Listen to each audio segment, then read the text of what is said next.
Jalan-jalan ke Surabaya, singgah dulu ke Bekasi. Assalamualaikum semuanya, izinkan saya memperkenalkan diri.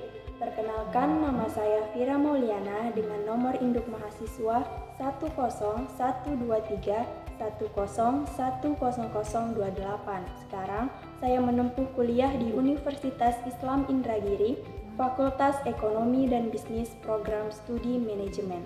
Di video ini, saya akan membahas tentang apa sih ekonomi mikro atau mikroekonomi itu. Nah, kita tahu ya teman-teman, sebagai Bapak Ilmu Ekonomi, Bapak Adam Smith, bahwa kebutuhan itu tidak terbatas. Namun, sumber daya alamnya yang terbatas. Ilmu ekonomi ini berkembang sejak tahun 1976, di mana Adam Smith dalam bukunya An Inquiry into Nature and Cause of the Wealth of Nations.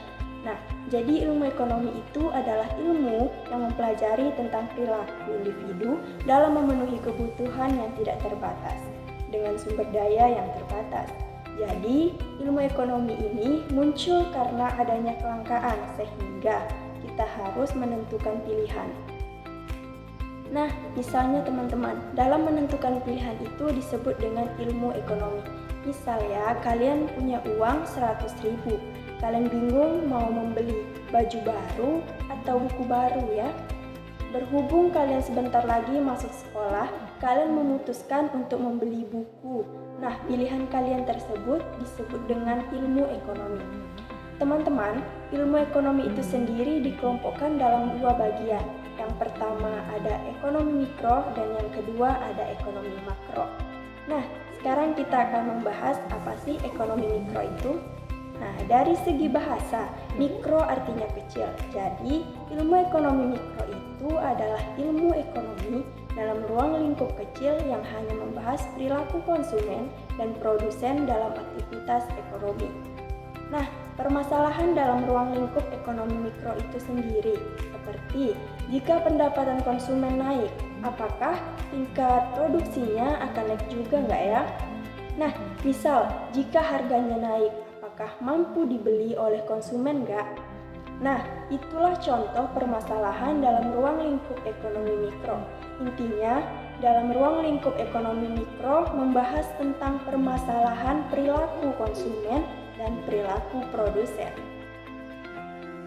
Nah, selanjutnya kita akan membahas tentang permasalahan ekonomi.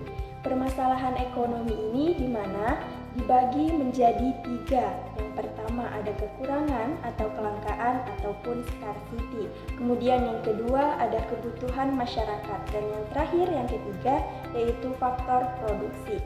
Nah, kebutuhan masyarakat di sini dibagi menjadi 2 lagi ya teman-teman. Ada barang dan jasa dan ada kebutuhan yang tak terbatas. Kemudian barang dan jasa ini dibagi lagi menjadi 2, ada permintaan efektif dan ada juga keinginan yang tidak disertai dengan kemampuan membeli. Selanjutnya saya akan menjelaskan tentang pergerakan kurva permintaan. Nah, apa sih yang mempengaruhi pergerakan dari kurva permintaan ini?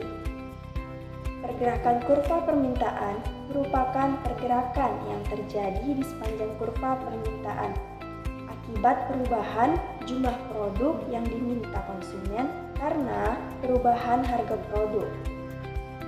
Jadi, kurva permintaan ini bergerak hanya dipengaruhi oleh harga barang itu sendiri. Nah, jika kita lihat kurvanya, jadi kalau dia bergerak sepanjang kurva ini saja teman-teman, maka kalau misalnya dia bergerak ke atas, harganya naik. Nah, artinya di sini kurvanya bergerak dari kanan bawah ke kiri atas. Nah, jadi harga barang tersebut naik. Sebaliknya jika bergeraknya menuju ke bawah, berarti harganya turun. Nah, selanjutnya ada pergerakan kurva penawaran. Jadi, kurva penawaran ini hanya dipengaruhi oleh harga barang itu sendiri. Nah, teman-teman, ini kurva supply-nya. Nah, sama. Dia akan bergerak sepanjang kurva ini saja. Apabila ia bergerak ke atas, berarti harganya akan naik. Jika dia menuju ke bawah, maka harganya akan turun. Dia bergerak dari kanan atas ke kiri bawah. Jadi, intinya teman-teman, antara kurva demand dan kurva supply bergerak hanya dipengaruhi oleh harga barang itu sendiri. Nah, itu saja penjelasan dari saya. Assalamualaikum warahmatullahi wabarakatuh. FEB Smart, Vekon hebat, Unisi berjaya gemilang.